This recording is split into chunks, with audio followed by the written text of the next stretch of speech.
ഇടുക്കി തൊടുപുഴയിലെ അഗ്നിശമന സേനയിൽ പന്നിമാംസത്തിനും ഹലാൽ ഇതര മാംസങ്ങൾക്കും നിരോധനം. മെസ്സിൽ പന്നിക്കറി വെച്ചതിനെ ഒരു വിഭാഗം ജീവനക്കാർ എതിർത്തിരുന്നു. ഇതിന് പിന്നാലെയാണ് പന്നിമാംസത്തിനും ഹലാൽ ഇതര മാംസങ്ങൾക്കും നിരോധനം ഏർപ്പെടുത്തിയത്. റിക്രിയേഷൻ ക്ലബ്ബ് മീറ്റിംഗ് കൂടിയാണ് തീരുമാനമെടുത്തത്. വിവരങ്ങളുമായി സുബിൻ കെ തോമസ് ചേരുകയാണ്. സുബിൻ, എന്താണ് സംഭവം?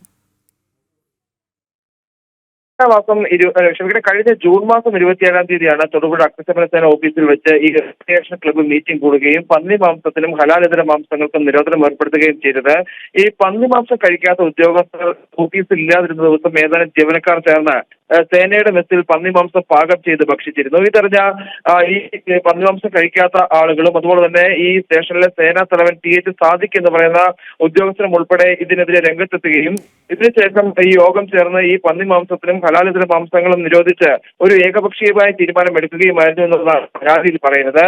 ഒരു പ്രത്യേക വിഭാഗത്തെ പ്രീതിപ്പെടുത്താൻ വേണ്ടി ഈ സ്റ്റേഷനിൽ ബീഫിനും നിലവിൽ നിരോധനം ഏർപ്പെടുത്തിയിട്ടുണ്ട്. ഈ സേനയുടെ ജീവനക്കാർക്ക് എന്ത് ഭക്ഷണം കഴിക്കാമെന്ന് ഒരു പൊതു തീരുമാനം ആ സമയത്ത് ഡ്യൂട്ടിയിലുള്ള ജീവനക്കാർക്ക് പൊതു തീരുമാനം എടുത്ത് ഇഷ്ടാനുസരണം അത് പാകം ചെയ്ത് കഴിക്കുന്നതാണ് നിലവിലെ വ്യവസ്ഥ. എന്നാൽ ഒരു വിഭവത്തിന് മാത്രം നിയന്ത്രണം ഏർപ്പെടുത്താൻ ആർക്കും അവകാശവുമില്ല. എന്നാൽ ഈ ഒരു അവകാശം മാനിക്കാതെയാണ് ഈ തൊടുപുഴ അഗ്നിശമന സേന ഓഫീസിൽ ഈ പന്നി മാംസത്തിനും അതുപോലെ തന്നെ ഹലാലിതര മാംസങ്ങൾക്കും നിരോധനം ഏർപ്പെടുത്തിയിട്ടുള്ളത്. ഇതിൽ എടുത്തിരിക്കുന്ന തീരുമാനപ്രകാരം ഈ പന്നി കഴിക്കാത്ത ജീവനക്കാർ ഓഫീസിൽ ഇല്ലാത്ത സമയത്ത് പോലും അല്ലെങ്കിൽ ഡ്യൂട്ടിയിൽ ഇല്ലാത്ത സമയത്ത് പോലും ഈ ഓഫീസിൽ പന്നി മാംസമോ ഹലാലിതര മാംസങ്ങളോ കയറ്റാനോ അത് പാകം ചെയ്ത് ഭക്ഷിക്കാനോ പാടില്ല എന്നുള്ളൊരു കൃത്യമായ നിർദ്ദേശമാണ് ഈ സേനാ തലവൻ നിലവിൽ നൽകിയിട്ടുള്ളത്, അല്ലെങ്കിൽ ഈ ഒരു വിഭാഗത്തിൽപ്പെടുന്ന ആളുകളുടെ സമ്മർദ്ദത്തെ തുടർന്ന് നിലവിൽ നൽകിയിട്ടുള്ളത് എന്നുള്ളതാണ് നമുക്ക് മനസ്സിലാക്കാൻ സാധിക്കുന്നത്. ഇതിനെതിരെ ഈ ഒരു തീരുമാനത്തിനെതിരെ ഈ മീറ്റിംഗ് കൂടിയ സമയത്ത് തന്നെ ജീവനക്കാർ എതിരഭിപ്രായം ഉന്നയിച്ചു. എന്നാൽ ഇത്തരത്തിലുള്ള ജീവനക്കാരെ ഗുരുതരമായ പ്രത്യാഘാതങ്ങൾ ഉണ്ടാകുമെന്ന് പറഞ്ഞ് ഭീഷണിപ്പെടുത്തി മിനിറ്റ്സിൽ ഒപ്പുവെപ്പിക്കുകയായിരുന്നു എന്നുള്ളതാണ് നമുക്ക് മനസ്സിലാക്കാൻ സാധിക്കുന്നത്. ഇതിന്റെ മിനിറ്റ്സ് രേഖകൾ ഉൾപ്പെടെ നമുക്ക് ലഭിച്ചിട്ടുമുണ്ട്. അതിൽ കൃത്യമായി തന്നെ പന്നി മാംസത്തിനും അതുപോലെ തന്നെ ബീഫിനും നിരോധനം ഏർപ്പെടുത്തിയിരിക്കുന്നു എന്ന് കൃത്യമായി തന്നെ രേഖപ്പെടുത്തിയിട്ടുണ്ട്. എന്നാൽ ഈ ഭക്ഷണ സ്വാതന്ത്ര്യം മെസ്സിലെ അല്ലെങ്കിൽ സേനയിലെ സ്വാതന്ത്ര്യം നിഷേധിക്കുന്നത് ആരോപിച്ചുകൊണ്ടാണ് നിലവിൽ ഈ പരാതി മുഖ്യമന്ത്രിക്കും അതുപോലെ തന്നെ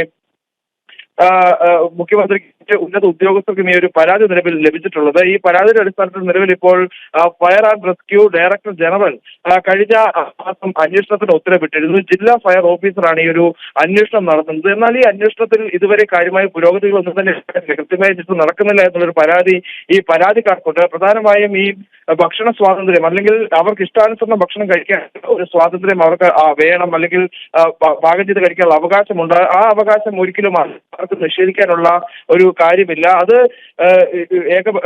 ആ ഡ്യൂട്ടിയിലുള്ള ആളുകൾക്ക് അന്നേ ദിവസം ഏത് ദിവസമാണ് ഡ്യൂട്ടിയിലുള്ള ജീവനക്കാരുള്ളത് ആ ജീവനക്കാർക്ക് ഒരു സ്വാതന്ത്ര്യം ഉണ്ടാക്കി കഴിക്കാമെന്നുള്ളതാണ്. അത്തരത്തിൽ ആ സ്വാതന്ത്ര്യത്തോടു കൂടി അല്ലെങ്കിൽ മുമ്പുണ്ടായിരുന്ന ആ സ്വാതന്ത്ര്യം തങ്ങൾക്ക് വേണമെന്നുള്ളൊരു ആവശ്യമാണ് അവർ മുമ്പോട്ട് വയ്ക്കുന്നത്. എന്നാൽ ഇതുമായി ബന്ധപ്പെട്ട് ഇതുവരെ ഈ അന്വേഷണ ഉദ്യോഗസ്ഥൻ അന്വേഷണ റിപ്പോർട്ട് സമർപ്പിക്കാത്ത ഒരു സാഹചര്യമുണ്ട്. ഇപ്പൊ ഈ അന്വേഷണ ഉദ്യോഗസ്ഥനായ ജില്ലാ ഫയർ ഓഫീസർ പറയുന്നത് പ്രകാരം എല്ലാ വിഭാഗം ജീവനക്കാരെയും ഒരുമിച്ച് കൊണ്ടുപോകുക എന്ന ലക്ഷ്യത്തോടു കൂടിയാണ് സ്റ്റേഷൻ തലവനായി ഇത്തരത്തിലുള്ള ഒരു തീരുമാനം